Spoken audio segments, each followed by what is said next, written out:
The promise was massive, the vision even grander. Jynxzi, one of the biggest streamers on the planet, using his record-breaking platform not just for entertainment, but for something truly world-changing, building schools for underprivileged children in Nigeria. I have so much great energy. I want to do as much as I can to help you guys and just be able to make sure you guys get better classrooms and stuff like that. Whatever they tell me you guys need, we're going to make sure you guys have good stuff, okay? He had the passion, the platform, and the pronouncements. He even pledged 20% of his earnings from the massive Mafiathon 2 stream, promising to put even more on top. It's you versus you, so you say you want to get it done, it's huge. So, because once you get it done, it's like, damn, like, I already said I was gonna do it. To make it happen, it was a narrative of generosity, a streamer using his influence for genuine good. But the internet's attention is a double-edged sword, and the narrative of good intentions quickly began to curdle. A critical narrative began to take hold, suggesting that Sanat's philanthropic promises were falling flat. Viral clips circulated, purporting to show no progress on the ground, painting a picture of a project stalled and funds mismanaged. One YouTuber even documented a visit to the supposed school site. This place has the smell, the heat, and all the water flooding right here. Finding no construction, fueling accusations that Sanat's grand pledges amounted to nothing but empty words. This image of a failed project, contrasted with Sanat's displays of wealth, quickly gained traction. It's hard to ignore the optics. So they learn stuff at. I went to school in a class that's 5 times bigger than this, bro. And we complain about going to school, bro. I'm going to help you today, okay? Here's a streamer known for dropping serious cash on luxury items, $200,000 on jewelry without a second thought. Yet, when the call came to support MrBeast's Team Water initiative, a chance to directly impact the lives of African children suffering from preventable diseases, Sanat remained conspicuously silent. I want to do as much as I can to help you guys and just be able to make sure you guys get better classrooms. While Aiden Ross and his community rallied, contributing a substantial $500,000 to Dr. Team Water. Sanat's absence from this collective effort was noted and amplified. The narrative further solidified around the idea that Sanat's charitable endeavors were less about genuine altruism and more about strategic tax write-offs and public relations boosts. The accusation was stark, using the plight of vulnerable children as a convenient tool for personal gain, with the actual impact fading into the background. The willingness to spend lavishly on personal luxuries, like extravagant fireworks displays, stood in stark contrast to the perceived inaction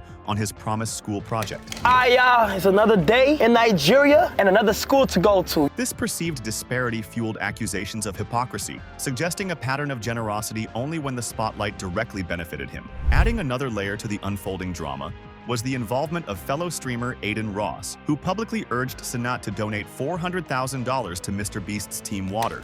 I'll tell you what, I'll do 400K. Check it out though. X does 400K, Train does 400K, Beast does 400K, Aiden does 400K.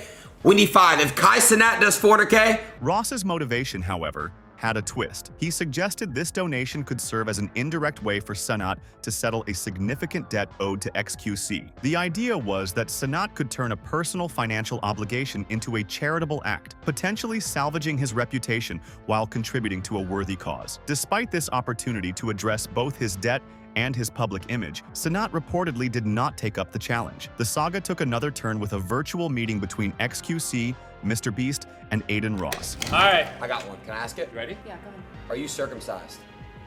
I'm gonna answer that.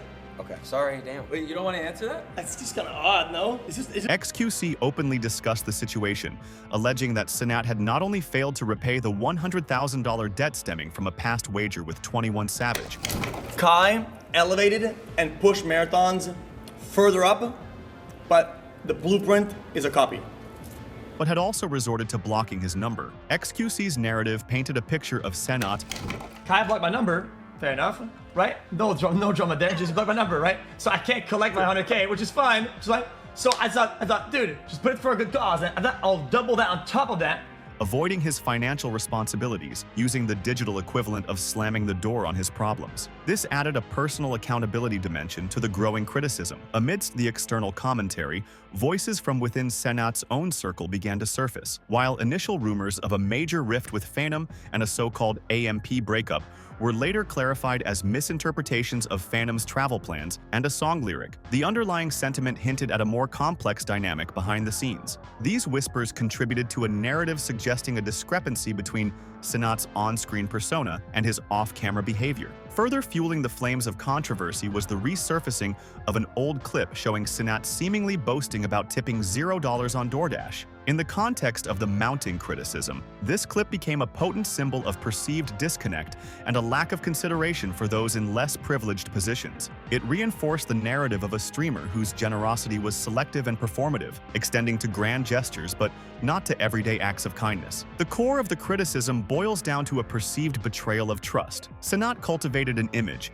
particularly around his Nigerian school project, The process of me building this new school in Nigeria, of someone using his platform for positive change. The allegations of inaction, coupled with displays of wealth and reported avoidance of financial and charitable obligations, created a narrative of hypocrisy. It suggested a pattern of leveraging the desire for positive impact as a branding tool without the genuine commitment to follow through. The internet, as always, provided a real-time barometer of public sentiment. Comment sections and social media platforms buzzed with opinions, many of them deeply critical. One stark comment encapsulated a growing disillusionment. Kai went from rats to riches and literally shouldn't have ever left the rats cause he's always been one. The prevailing sentiment seemed to be that success had not changed Sanat for the better, but had merely amplified pre-existing negative traits. Another viral comment declared, "Kai hate is back, the world is healing." This reflects a significant shift in public perception, where criticism of Sanat was no longer seen as mere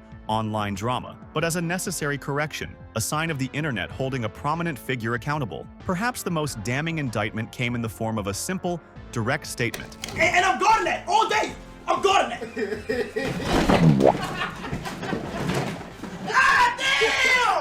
Well, Kai ruined a generation. This comment goes beyond a single scandal, suggesting a belief that Sanat's actions and persona have had a negative influence on his young and impressionable audience. It speaks to the broader responsibility that comes with online fame and the potential consequences of perceived hypocrisy on a large scale. I was watching Twitch growing up. Yeah. Shout out to Summit. Summit was one of the first ones on Twitch that I was watching. The situation paints a picture of a significant disconnect between the initial promise of impactful philanthropy and the subsequent accusations of inaction and self-interest. While reports indicate the establishment of the Kai Sanat Foundation and over $1 million raised for the school project, the prevailing public narrative, fueled by viral clips and the commentary of fellow creators, So it's for a good cause, so I'll do 100,000.